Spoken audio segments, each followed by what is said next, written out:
নয়। আমরা রাজপথ দেখেছি, রাজপথ দেখেছি। এই 46 লক্ষ হিন্দুর মধ্যে 6 লক্ষ হিন্দু আগামী 22শে নভেম্বর রংপুর জেলায় তোমার ডাক লেগে দেখিয়ে দেবে, সারা বিশ্বকে দেখিয়ে দেবে কিভাবে আত্মনি বাস্তবায়ন করতে হয়।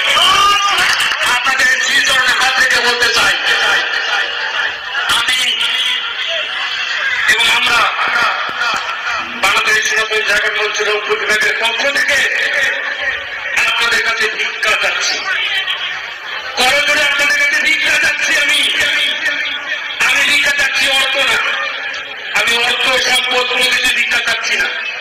আপনার কাছ থেকে আমার কোনো অর্থ লাগবে না, আপনার কাছ থেকে কোনো সম্পদ লাগবে না, আপনার কাছ থেকে আমার কোনো কিছুই লাগবে না। আমি শুধু ভিক্ষা, আপনার শুধু ভিক্ষা চাচ্ছি আপনার কাছে। আপনি 22শে নভেম্বর ওই শুক্রবার দুপুর 2টায় শুধুমাত্র আপনি আপনার অবস্থান রংপুর জেলার মাঠে করবেন। এই ভিক্ষাটুকু আমাকে দিবেন, এই মাটি জুড়ে বলছি, এই ভিক্ষাটুকু আপনারা আমাকে কল করে দিলেন, এটা আমার অনুরোধ। আপনার কাছে এই ভিক্ষা ছাড়া অন্য কোনো ভিক্ষা আমি চাচ্ছি না। আপনার শুধুমাত্র এই ভিক্ষাটুকু আমাকে দিবেন, আমাদেরকে দিবেন। আপনাদের এই ভিক্ষা নিয়ে আমরা যাতে এই বাংলাদেশে আমরা যারা সনাতনীরা রয়েছি এক মুঠো ভাত শান্তিতে যাতে খেতে পারি, যাতে শুনতে হয় না অমুকের বাড়িতে, অমুকের মন্দিরে, অমুক জায়গায় কোন একটা ঘটনা ঘটেছে। আমরা শুধুমাত্র শান্তিতে বসবাস করার জন্য কাজ করে যাচ্ছি। সেই গোপীনাথ প্রভু, সেই চিন্ময় কৃষ্ণদাস প্রভু আমাদেরকে বলেছে, একটা ভিডিও কল দিয়ে তিনি আমাদেরকে জানিয়েছে, এই বার্তা দিয়েছে। তিনি বলেছেন যে আমরা সনাতনী, আমরা যারা আজকে রাজপথে নেমেছি, আমরা যারা এই অধিকার আদায় রাজপথে এসেছি, আমরা যারা নেতৃত্ব দিতেছি, তাদের পিছনে অনেক কুচক্রী মহল নেমেছে।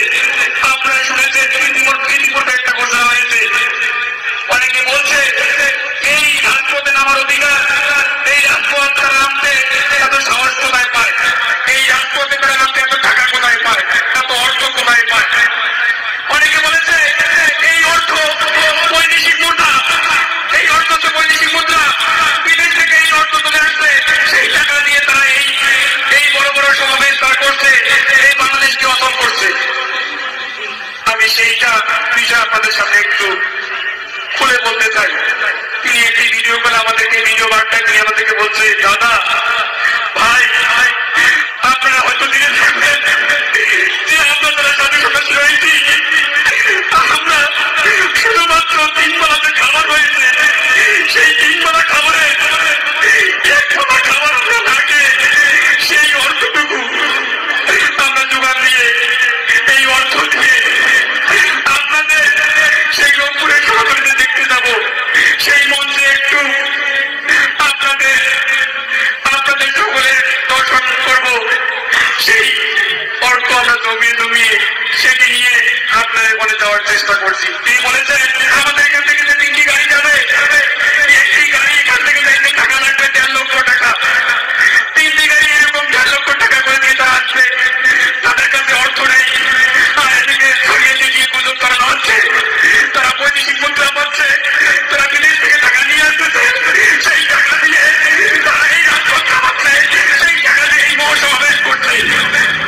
তিনি বলেছেন যে দাদা আমাদের এই 1 বেলা খাবার না খেয়ে যদি সেই অর্থ দিয়ে যদি আমরা আমাদের সনাতনীরা বাংলাদেশে 1 মুঠো ভাত শান্তি মতো খেয়ে বাঁচতে পারি এবং এই শান্তিতে যদি থাকতে পারি, আমাদের সনাতনীরা বাংলাদেশে যদি অবস্থান করতে পারে, এই মাতৃভূমি, এই পিতৃভূমিতে তারা যদি থাকতে পারে, তাহলে আমি মনে হয় সেই স্বর্গে বাস করবো আমরা।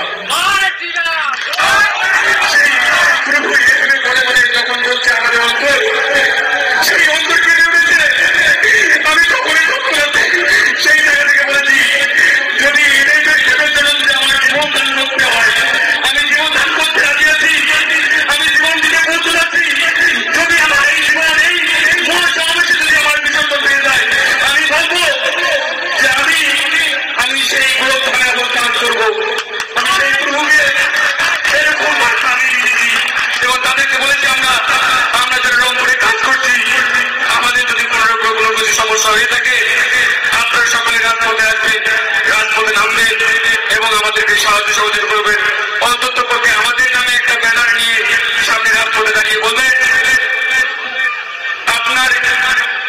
এই অন্যায়কারী আপনাকে তারা এই অনেক কোনো কিছু করে থাকে, তাহলে তার বিরুদ্ধে নেমে আপনি একটু মানববন্ধন করবেন।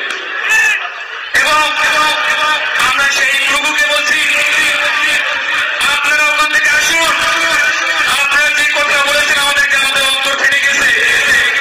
আমরা আপনাদেরকে কিছু দিতে পারি আর না পারি, তবে আপনার এই ভক্তরা আপনার প্রতিতে ভক্তি শ্রদ্ধাশী, এটা চিরজীবন সারা জীবন রয়ে যাবে। আপনাদের পিছনে থাকবো আমরা। আপনার সনাতনে একত্রিত হয়েছি, এই রাষ্ট্রবাদী বাস্তবায়ন করেই থাকবো। আমরা কোন রাজনৈতিক ব্যাপারে নয়, আমরা কোন নেতৃত্বিক দলের সাথে না, আমরা কোন রাজনৈতিক কোন ব্যক্তির সাথে না, আমরা একটা অরাজনৈতিক প্ল্যাটফর্ম। সকল সংগঠন এই জায়গায় একত্রিত হয়ে তাদের একটি মাত্র প্রাণের দাবি রাষ্ট্রবাদী বাস্তবায়ন। তাই আমি এই আজাদপুরে যারা রয়েছে অনুরোধ করবো, আমি করজোড়ে অনুরোধ করবো, তাদের কাছে ভিক্ষা চাইবো যে আপনারা 22 নভেম্বর রংপুর জেলা স্কুল মাঠে অবস্থান নেবেন এবং প্রত্যেকটা সনাতনী সেখানে স্বেচ্ছাসেবী এবং গ্রাম সৈনিক হিসেবে কাজ করবে এবং দেখিয়ে দেবেন আমরা গ্রাম সৈনিক, আমরা এক এক করে এক একটা স্বেচ্ছাসেবী, আমরা প্রতিহত করতে জানি, আমরা সংগ্রাম করতে জানি, আমরা অধিকার আদায় করতে জানি। আমরা যারা সনাতনীরা জন্মলগ্ন থেকে তারা আজ থেকে তারা জন্মগ্রহণ করবে, আজ থেকে শুরু করে যারা বৃদ্ধ বন্ধুরা আছে তাদের সকলকে আমাদের সেই মহাসমাবেশ বাংলাদেশের সনাতনীদের অস্তিত্ব রাখতে,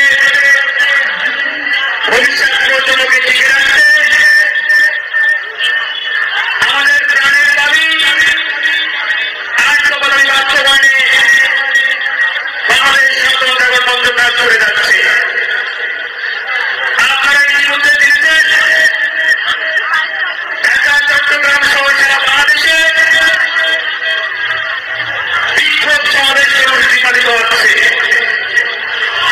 সংগ্রামী সনাতনী বন্ধুগণ, আপনারা জানেন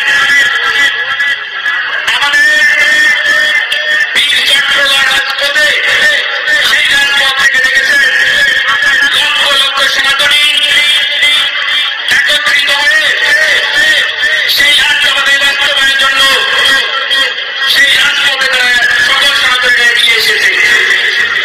আপনারা দেখেছেন সেই চট্টগ্রামের বীর চট্টগ্রাম, তারা সেখান থেকে সেই রাজপথ থেকে জানিয়ে দিয়েছে আমাদের এই রাষ্ট্রবাদী বাস্তবায়ন না হওয়া পর্যন্ত আমরা আমাদের রাজপথ ছাড়ব না। এই রাষ্ট্রবাদ দাবিতে রয়েছে সনাতনীদের অস্তিত্ব, সনাতনীদের টিকে থাকার অস্তিত্ব, সনাতনীদের ভবিষ্যৎ প্রজন্মের অস্তিত্ব, সনাতনীদের ভবিষ্যৎ প্রজন্মের নিরাপত্তা এবং এই টিকে থাকার লড়াই। সংগ্রামী সনাতনী বন্ধুগণ, আপনাদেরকে জানিয়ে দিতে চাই, আমরা দেখেছি চট্টগ্রামে যে লক্ষ লক্ষ সনাতনী সেখানে উপস্থিত ছিলেন, সেই লক্ষ লক্ষ সনাতনী, তার থেকে আরো আমাদের রংপুরের যে সনাতনী রয়েছে, সেই রংপুরের সনাতনী সেখানে সেই লক্ষ লক্ষ সনাতনী উপস্থিত থেকে রাষ্ট্রবাদী